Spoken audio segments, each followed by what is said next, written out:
Hi, and thank you for tuning in to Noir Histoire. I'm Natasha, and in this episode, I'll be discussing New Jack City. Just a heads up, I'll be taking a 2-week break to celebrate my birthday and work on content for the upcoming quarter. I'll be back on October 5th with new episodes, so be sure to tune in then. New Jack City is a 1991 Mario Van Peebles film about a Harlem drug kingpin and the local police force that's intent on bringing him down. Nino Brown, played by Wesley Snipes, along with his right-hand man, G-Money, played by Alan Payne, and their Cash Money Brothers crew rise in the drug underworld as they expand into selling crack cocaine. The new drug brings large profits, but also distrust amongst the once solid crew, as the neighborhood deteriorates due to violence and increased drug addiction, which draws the attention of Scotty Appleton, played by Ice-T, an undercover police officer. The film opens with an image of the Statue of Liberty, and the camera then begins sweeping east over the city. You get a view of the Statue of Liberty, the financial district in Lower Manhattan, and the camera then settles on what I'm assuming is the Manhattan Bridge. Aside from the World Trade Center, there aren't a lot of iconic buildings in Lower Manhattan, yet there's an opportunity to get a snapshot of what the city looked like at that time. It's not a major part of the movie, but as someone who loves the New York City skyline, I enjoy the opening. The buildings have changed over time, with some now owned by different companies, or having been renovated or completely demolished for new designs. As a result, the skyline has certainly changed over time, but the scene captures the city as it was at that particular moment in time. It helps to set the stage for the story to come. The action begins immediately with Da-Da-Da Man, Bill Nunn, aka Radio Raheem, dangling a man by his ankles over the side of the bridge, while I'm assuming his, wife or girlfriend pleads on his behalf. I never noticed it before, but what was going on with this man's teeth? They weren't missing, but were incredibly dingy and rotten. Not to be mean, because you never know someone's circumstances, but they look like the teeth of the other drug addicts in the movie.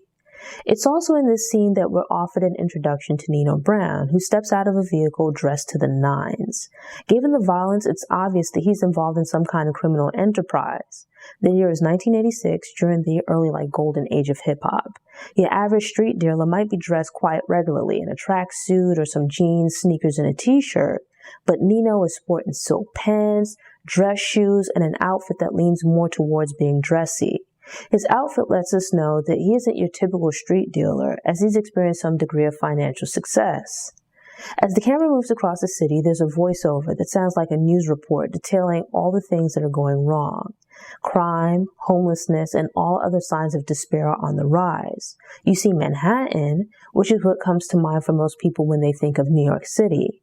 But after we meet Nino, the scene shifts further uptown to where the buildings are large but not quite as tall. There's a normal perspective while moving across Lower Manhattan, but the view shifts to a bird's-eye perspective when moving over Harlem. The skyscrapers of Manhattan give way to nondescript apartment buildings and projects, some of which are burnt out and abandoned. Because of the camera's perspective in Manhattan, we mostly see the tops and facades of the skyscrapers, but not the streets themselves. But when the scene shifts to Harlem, the perspective changes, offering a bird's-eye view of the streets with all of its empty lots and trash thrown about. We don't see the people of Manhattan, but there are all types of homeless people and drug addicts milling about on the streets of Harlem. In that opening sequence, the camera offers two very different perspectives, which reflect the vast difference in these neighborhoods and how they're perceived. Things have changed over time, but even now, when people think of the glitz and glamour of New York City, or at least when they see movies or what you see in movies, it's typically Manhattan. But back during the Great Migration, Harlem was the mecca for Black people.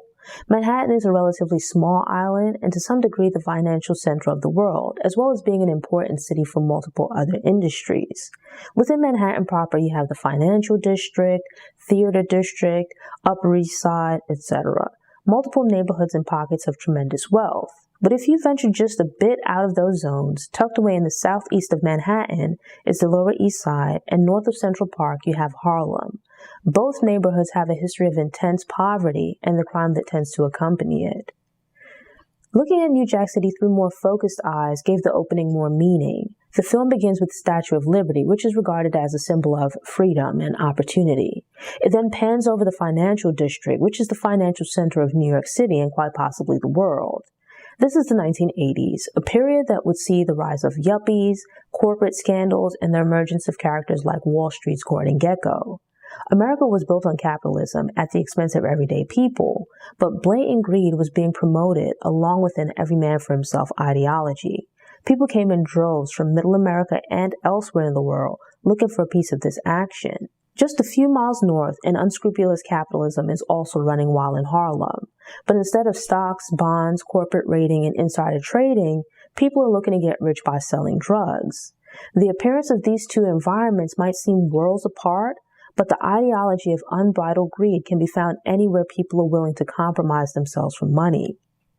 After seeing this movie as a kid, for quite some time after, I thought Chris Rock was a crackhead in real life. I don't mean any disrespect, as I don't know anything about the man's life, but assuming that he was never on drugs, Chris Rock is a really good dramatic actor. I've found that quite a few comedic actors tend to do very well in dramatic roles, though it doesn't always work the other way around. I consider Rock's portrayal of Pookie his best role, as I don't think he's been bad in most other films, but rather that the films and the characters haven't been as good. I've seen New Jack City many times in the past, but rewatching it reminded me of being a kid growing up in Brooklyn. Not the drug dealing lifestyle, but rather the emergence of hip-hop streetwear and the whole ghetto fab styling that was New York's trademark, Harlem in particular. The thick rope chains with big pendants and four-finger rings. Back then, people dressed a lot differently. You certainly had tracksuits and other types of streetwear, but people dressed up to go to clubs, and might even have dressed on a day-to-day basis if they had money like that. In the present, wearing an article of clothing with a brand name is considered dressing up in some circles, especially for men. But back then, men would wear slacks and a jacket, if not a full-on suit to go to the club. Looking back at real-life pictures from the time, you would see street dealers as well as big-time drug dealers hanging out with rappers and entertainers. We see some hints of this in New Jack City, where Nino and his crew are destroying the community, but you wouldn't know it from the vibe when they walk into a party. The rappers and DJs shout them out, guys want to shake their hands, and women are trying to get their attention. Overall, everyone treats them like they're royalty. It seemed like initially the Cash Money brothers are just selling cocaine and maybe heroin, but G-Money suggests to Nino that they also sell crack. The new drug is incredibly addictive, and with addicts frequently returning for another hit, it generates a lot of revenue. Through the year 1986, we see the introduction of the drug as Nino's operations and distribution strategy calls for them to take over a local project building, the Carter. The building is large, with a central courtyard that gives it a sense of being rather reinforced. By basing its operations at the Carter, the building offers a ready supply of customers. The spacious building also can contain fairly well-protected headquarters and enough room for processing the drugs. The Carter is a self-contained apartment building complex that represents communities impacted by drugs. Here you have these drug dealers who move in and take over through the use of threats and public acts of violence. Often, people who don't live in these neighborhoods ask why residents don't do more or go to the police. Seeing the level of violence unleashed against other dealers, the building's landlord or manager, and the tenants themselves during the violent takeover more than answers that question. Residents are likely afraid of going to the police because they might face violent retaliation. Secondly, some of the residents are struggling in their day-to-day lives, and seeking relief or an escape from the pressure causes them to turn to drugs. Consumed by their addiction, they're focused on getting high. Residents are offered the option to go along with the program or become an outcast at best and a victim at worst. It's like Nino says, the residents will end up living like hostages of Beirut in their own neighborhood. The transformation of the Carter as drugs take hold of the building symbolizes the havoc that drugs unleash on communities. In the beginning, the Carter looks like a regular apartment building. Nothing fancy, just the basics. But the CMB's assault on the community causes it to collapse. They take over the building and turn it into a drug market and manufacturing plant. In no time, the building and its people look dilapidated and broke down. Images of the courtyard are ominous as trash can fires make it seem like a war zone, while drug addicts stumble around like zombies. I respect the commentary that New Jack City offers about the hypocrisy of drug dealers. Nino is terrorizing this neighborhood with drug sales and violence, but then hands out food to people around the holidays.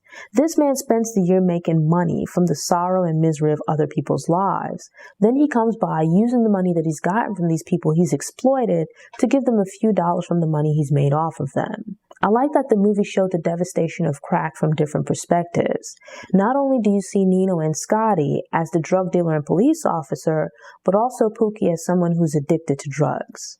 Pookie is a hot mess, and his teeth are raggedy. If you ever need a reason to say no to drugs, he is it. We witness the struggle of using drugs as well as the hell of going through withdrawal and trying to get his life together. But the sad thing is that given the reality that crack is a mind-altering drug, it's hard to shake once you're in its grip. Addiction is an illness, and for many people becomes something that they have to fight against for the rest of their life. The Spotlight is a club where Nino and his crew hang out, as Nino owns the place and has offices upstairs. The first time we see Spotlight, it looks like your basic hip-hop club. But just a few years later, with the profits and proceeds from the CMB drug empire, everybody's living well. It's New Year's Eve, and from the outside, Spotlight looks like it's been renovated. The inside has also been hooked up and would have likely been trendy for the time. CMB and the other partygoers are dressed in suits and a bit of a step above how they were dressed during the first club scene. Along the way, we even see Da Man getting a fresh haircut and sporting a full set of shiny gold teeth. His teeth are probably still a hot mess under them, so why not just get your teeth fixed or get new teeth? There's some juxtaposition between the Spotlight Club and the Carter. As CMB experiences financial success through its sale of crack, Spotlight becomes more refined while the Carter deteriorates. The Carter goes from being rather nondescript to looking like a bombed-out war zone. Meanwhile, with the money that Nino has made from selling drugs, their hangout spot goes from being a little hole-in-the-wall type club to being rather fancy for the time. Though I will admit that the club scenes are pretty dope, with the mix of New Jack Swing and everyone present dressed well in the fashions of the time. There's a scene where Nino is relaxing at home watching Scarface, a film that I think influenced a lot of people. It didn't necessarily motivate people to get into selling drugs, but Tony Montana's persona and lifestyle appealed to a lot of people who were already involved or interested in the drug trade. But there's something I've always thought about, and I think it was Fat Joe mentioned in an interview. A lot of people are excited by Tony Montana's life as a drug dealer on the rise and then as a kingpin. Yet it seems that they turn off the movie before the ending as they completely ignore that his life fell apart and he died violently in the end. He had a swift rise, a violent fall, and a short moment of enjoying his money before alienating everyone around him and losing everything. In real life as well as movies, a lot of people get sucked into this lifestyle because it appears to quickly provide large quantities of money without the grind of a regular job or building a legit company. They're mesmerized by what seems to be the endless pros and benefits, such as power, local notoriety, money, and women. But many either don't consider or ignore the cons and how much more likely it is that they'll experience death, prison, loss of loved ones, betrayal, etc. along the way. Nino Brown is a lot like Tony Montana in the sense that he's selfish and just thinking about himself. Nino is so paranoid that he doesn't trust anyone else. The rest of the CMB management are supposed to be his people. He and G-Money are supposed to be brothers. But when they're watching Scarface, Nino repeats the line that the world is his.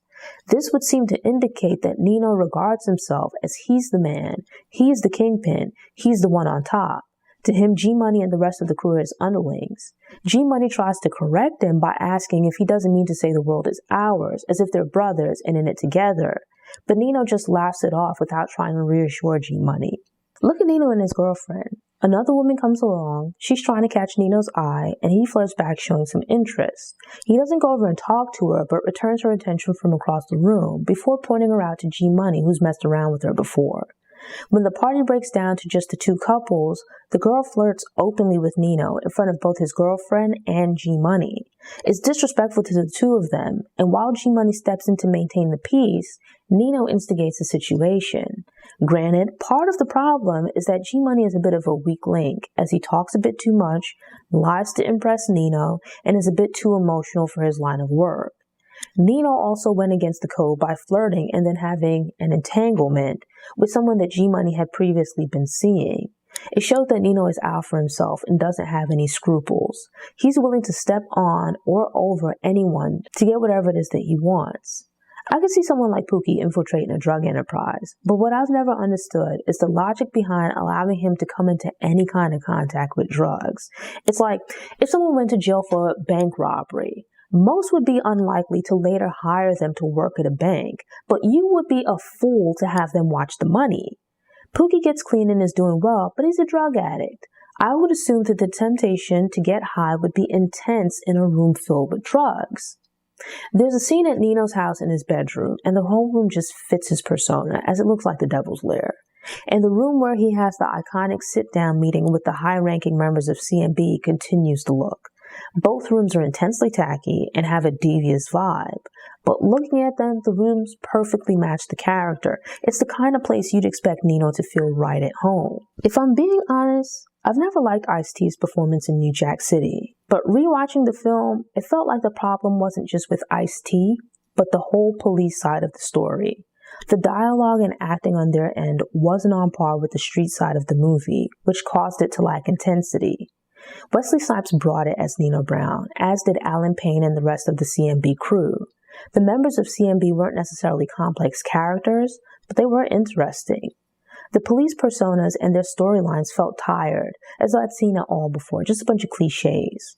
The tension between Nino and G is noticeable as the movie progresses. Nino goes from little snippy remarks to outright treating G like a flunky. Yet instead of tightening up, G begins to cave under the pressure, piling up mistakes along the way. In previous viewings, I'd always regarded Nino as bullying G, which to a degree he does. But it's in part because G Money is constantly messing up. Yet Nino continues to give him chances, so Nino is messing up too. Both are lacking sound judgment. On the surface, Nino comes across as being disloyal, but he places his trust in G Money and supports his ideas. Some of this likely stems from G Money encouraging Nino to expand into crack, which turned out to be a profitable call.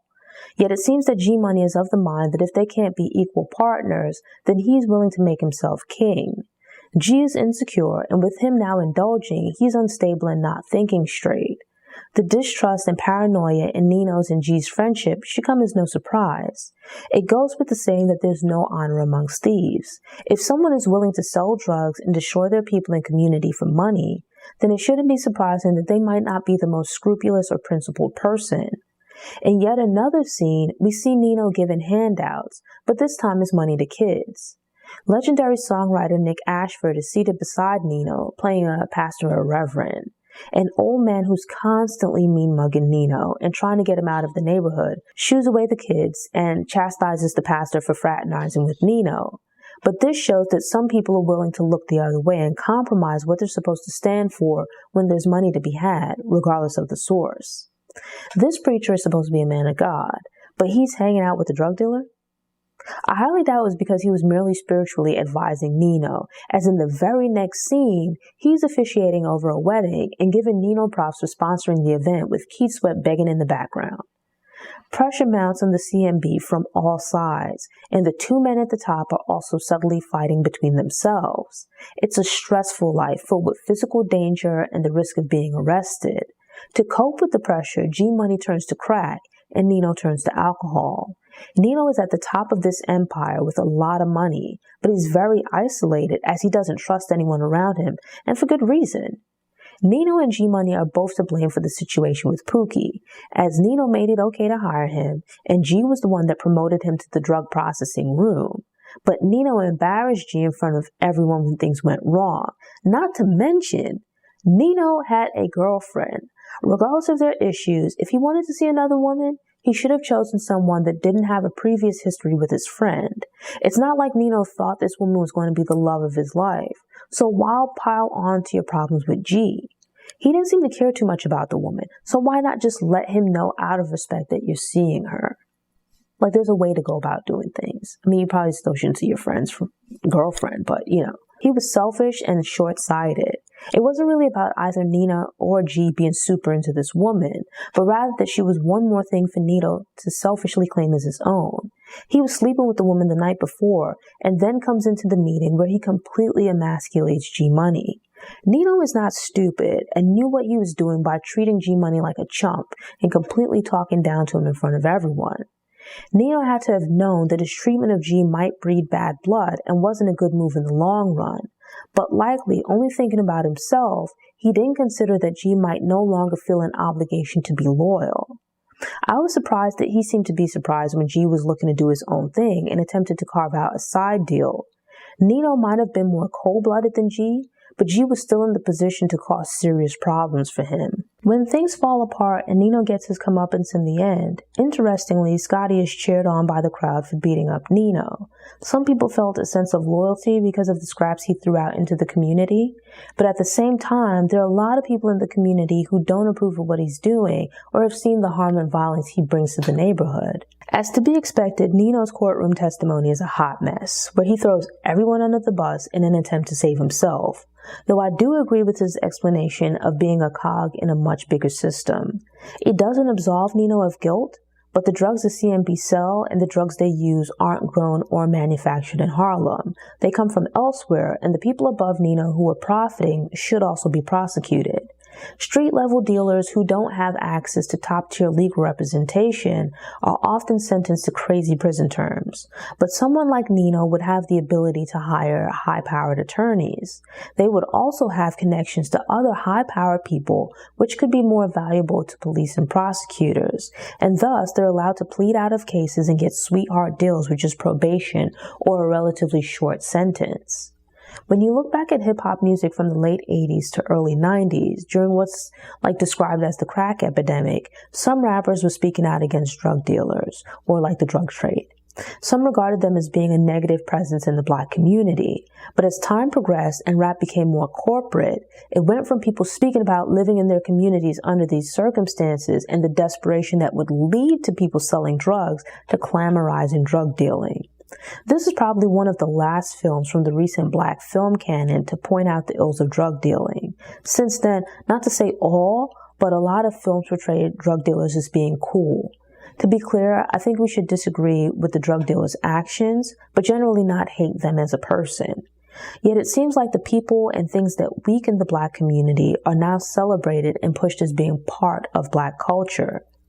There's now this idea of it being okay to be devoid of principles and to lack humanity as long as you do it to make money. You don't have to have any morals or scruples as long as you're earning money or in the pursuit of money. Regardless of whatever negative activities, it's all acceptable as long as you're making money.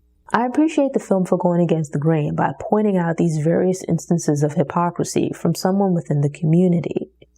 There are inconsistencies in living this life of peddling poison to your people for your gain. Nino touches on this idea in his conversation with the old man who confronts him. He tells Nino that he should be ashamed of himself for selling drugs to his people. But Nino points out that while his critics are broke and own nothing, he's achieved a degree of financial success and is helping to take care of the community. Nino has certainly achieved a degree of financial success, but at the expense of isolating and losing himself. During his tirade in the courtroom, he explains that he's been selling drugs since he was a little boy. He's had a rough life with few opportunities, so he turned to what he knew to make money. He feels like he was forced into this life, unlike people like his ex-girlfriend and her brother, who have other options, but got involved for money and excitement. Nino has some animosity towards wealthy people, as he likely envies that they grew up under better circumstances. He's dating a girl from a wealthy family, which is a come-up for him, but he treats her savagely. And he's also hostile towards her brother, who works at a bank. Nino's been risking his life ripping and running on the streets since he was a kid trying to get some money. Yet while they have options to do other things, they choose to slum it by hanging out with CMB. Going back to the point that I made at the beginning of the review, where you have this contrast of Manhattan versus Harlem in the 80s, it's a time of excess where yuppies are taking over Manhattan and living it up. Seeing these images of people living comfortable and flashy lifestyles just a few miles downtown likely inspired some to go out and try to get money. In Manhattan, people earned money through questionable means, but it was like the financial markets and stock exchange. But up in Harlem, people willing to get rich through questionable means sold drugs or were involved in other illicit trades. Nino makes the comparison that guns aren't made in Harlem and there are no poppy fields. He's a part of a problem, but he's not the source of it. He's one cog in a much larger system where you have these big politicians and other high-ranking folks who are directly involved or at least indirectly benefit from the drug trade. They might not be selling out on the street, but provide the weapons and transportation, allowing drugs to be imported into and distributed around the country. A lot of Nino's speech is nonsense to excuse his actions, but he does make some valid points. A conversation can be had about this aspect of capitalism. That's not to say capitalism or money itself is the problem, but rather that this commitment to capitalism, even at the expense of people, is an issue. The pursuit of money by any means is a problem. Drug dealers are criticized for the lack of principles and morals, which is a valid criticism as they're willing to destroy lives to make money.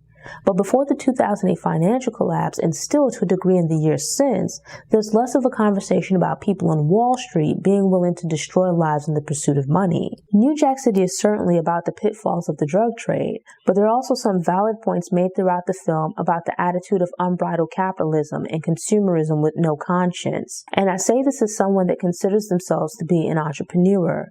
There's nothing wrong with owning a business or being wealthy or otherwise financially successful, but there has to be some degree of conscience, principles, and morals with regards to how you go about making your money.